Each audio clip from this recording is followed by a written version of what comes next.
Et si vous perdiez la mémoire? Et si cette perte de mémoire n'était pas liée à un accident, mais à un sortilège? Que feriez-vous? À qui feriez-vous confiance?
Bonjour à toutes, bonjour à tous et tous les autres. Aujourd'hui, une vidéo un peu spéciale puisque je vous en ai déjà parlé. J'ai publié des romans et il est grand temps de vous en parler. Le voici, le voilà, c'est le tome 1, c'est les Chroniques de Shiria, le sortilège de l'oubli. Avant de vous en dire plus sur mes romans, j'aimerais quand même préciser quelque chose. Mes livres sont de la dark fantasy. Ce n'est pas quelque chose qui est pour tout le monde.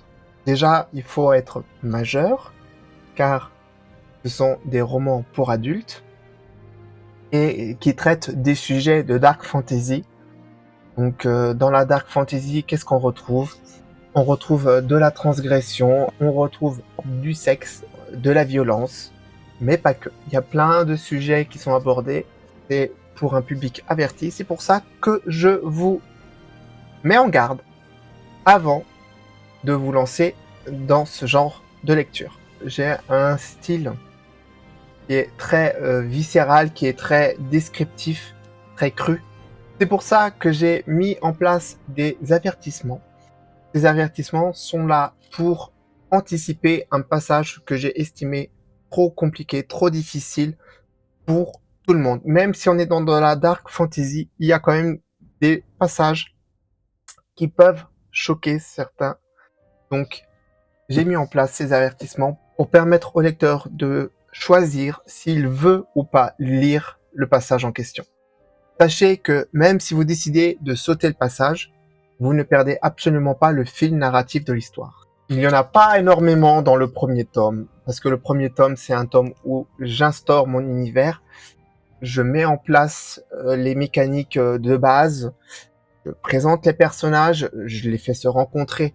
Il y a beaucoup de mise en place. En gros, c'est le setup de mon univers. Donc c'est pour ça qu'il n'y a pas encore énormément de passages qui peuvent choquer. Dans les suivants, par contre, c'est pas la même soupe. Bref, si vous aimez la lecture Dark Fantasy avec une petite pointe LGBT, et si vous aimez les histoires de couples lesbiennes entre autres, vous devriez vous y retrouver.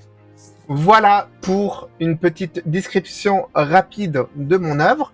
Maintenant, on va rentrer un petit peu plus dans le vif du sujet. Je vais vous présenter un petit peu l'univers pour commencer. C'est un monde médiéval, technologique et magique. Si vous aimez Le Seigneur des Anneaux, si vous aimez Harry Potter, sachez que mon monde, c'est un petit peu un mix de ces deux univers. Vous allez retrouver des nains, des orques, des elfes. Il y a les elfes blancs, les elfes des bois, et les fameux elfes noirs. Les elfes noirs sont plus portés sur la puissance et sur la beauté. D'ailleurs, les femmes elfes noirs sont réputées comme les plus belles femmes de la planète. Vous avez les elfes blancs qui, eux, sont plus portés sur tout ce qui est magie curative, magie lumineuse, on va dire ça comme ça, qui sont un peu plus aristocrates et portés sur la noblesse et sur le sang, sur la pureté du sang, et les elfes des bois qui eux sont plus intéressés par tout ce qui est chasse, etc.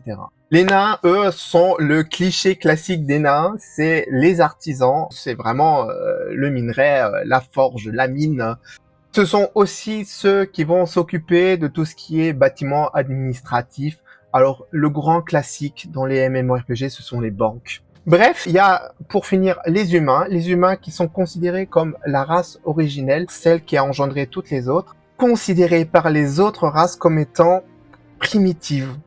C'est la source, mais une source moins évoluée, du coup, elle n'est pas considérée comme étant de la même importance et à la même hauteur que les autres races elfiques, par exemple. Et il y a même certains elfes qui ont fait des études sur les humains, comme du simple bétail finalement, comme nous on faisait dans le monde réel des tests sur les animaux, le même principe, mais à l'échelle humain-elfe. Voilà, ce sont pas forcément des choses qui sont abordées là-dedans, mais qui sont sous-entendues ou qui sont citées.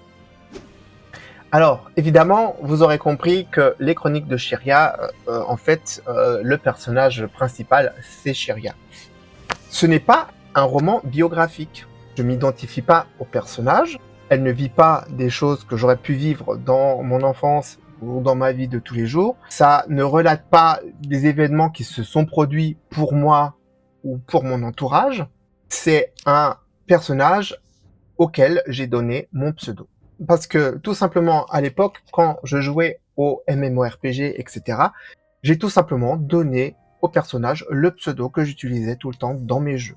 Voilà, il n'y a rien d'autre à chercher. N'essayez pas de voir des coïncidences quelconques par rapport à moi. Non, rien du tout. Donc, Sheria, qui est-elle? Alors déjà, si vous voyez la couverture, vous avez déjà une petite idée de à quoi elle peut ressembler. C'est une elfe noire qui perd la mémoire. Ça, vous l'aurez peut-être compris parce que je vous ai teasé en intro le pitch du premier tome. D'ailleurs, le titre, Le sortilège de l'oubli, je pense que c'est relativement clair. Je pense que du coup, la connotation perte de mémoire, sortilège et Sheria, je pense que tout le monde l'a. Au cas où vous ne l'auriez pas compris, Sheria est victime d'un sortilège de l'oubli. Elle va se rendre compte qu'elle a perdu tous ses souvenirs qui sont liés aux personnes qu'elle connaît. Sa famille, ses amis, elle ne se souvient de personne. Pourquoi a-t-elle perdu la mémoire? Comment? Et par qui? Évidemment, je ne vous dirai pas l'issue du tome 1, mais ce que je peux vous dire, c'est qu'il y a un tome 2. Tadam! Le voici, le voilà, La magie de la mort. Alors, vous l'aurez remarqué, il y a toujours Sheria sur la couverture. On suit la suite directe du tome 1. On entre dans quelque chose de beaucoup plus viscéral, de beaucoup plus intime. Sheria s'enfonce dans un trouble, et ce trouble va la toucher à tous les niveaux. On apprend aussi qu'elle va devenir le centre d'intérêt d'une personne très puissante, bien trop puissante pour être affrontée. Et c'est face à cette menace qu'émerge ce que beaucoup considèrent comme la magie la plus puissante. Et c'est aussi dans ce tome que va naître des liens qui n'auraient jamais dû exister. Ce livre est bien plus transgressif que le premier. Les liens amoureux sont beaucoup plus détaillés, beaucoup plus présents. Encore une fois, j'ai mis en place des repères, des avertissements, qui sont diégétiques, qui ne cassent pas l'immersion et qui vous permettent de prendre la décision librement de lire ou de ne pas lire. Voilà pour le tome 2.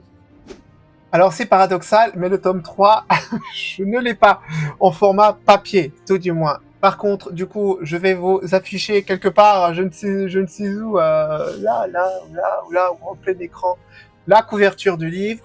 Comme ça, au moins, vous pourrez avoir un petit aperçu. C'est le tome 3 des Chroniques de Shiria. C'est l'antre de la succube. Alors, ce tome est de loin le plus transgressif publié pour l'instant. Ce roman est une quête qui est beaucoup plus intime, beaucoup plus personnelle et qui va regrouper un nombre de personnages beaucoup plus restreint puisqu'on va se concentrer vraiment sur une poignée de personnages. Les relations vont évoluer, se transformer jusqu'à devenir incontrôlables. Et je peux vous garantir que même si le nombre de personnages est beaucoup plus restreint, aucun d'entre eux n'en ressortira indemne. Aucun.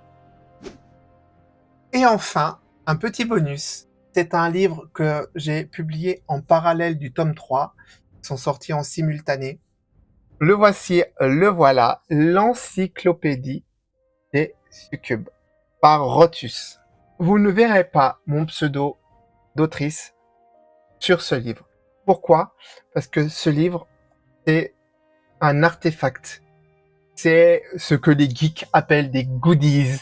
Et je sais qu'ils en raffolent.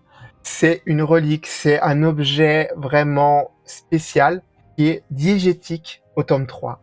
Et donc, vous aussi, vous pouvez savoir ce que les personnages ont vu dans cette encyclopédie. Parce que tout simplement, je l'ai créée. Elle est là, elle est complètement illustrée. On doit être autour des 90 pages. Il y a beaucoup de textes aussi. Enfin bref, voilà, c'est vraiment un artefact, c'est un objet de collection. Et donc, ce livre est feuilleté par les personnages du tome 3. Et ben, vous aussi, vous pouvez le lire. C'est un livre qui est signé Rotus. J'ai envie de dire que c'est un personnage emblématique du monde de Ignar. D'ailleurs, dans l'encyclopédie, vous en apprendrez un petit peu plus sur ce personnage.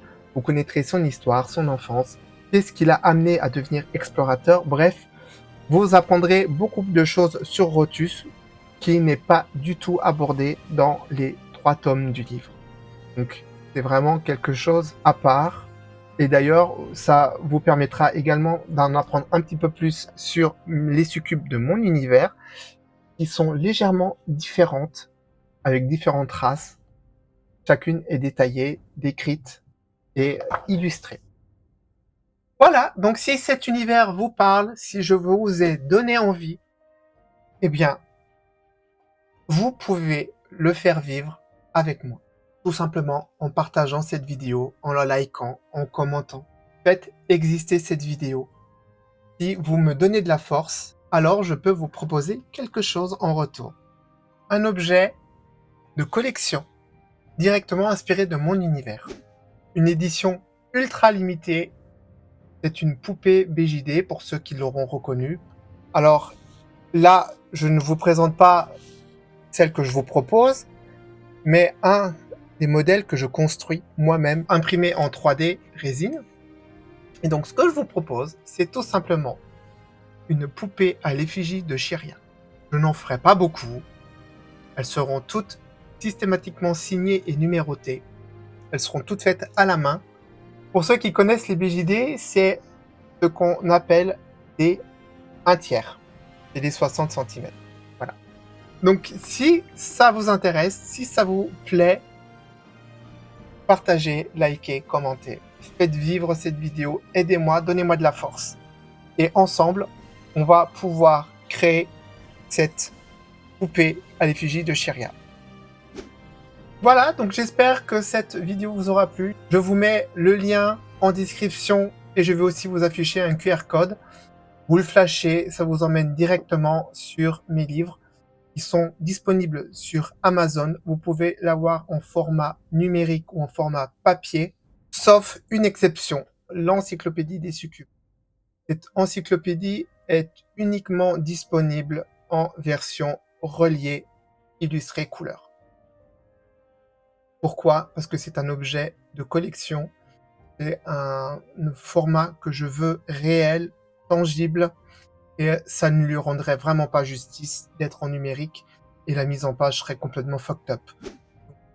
Voilà, il me reste plus qu'à vous souhaiter une bonne continuation, et d'ici la prochaine vidéo, portez-vous bien.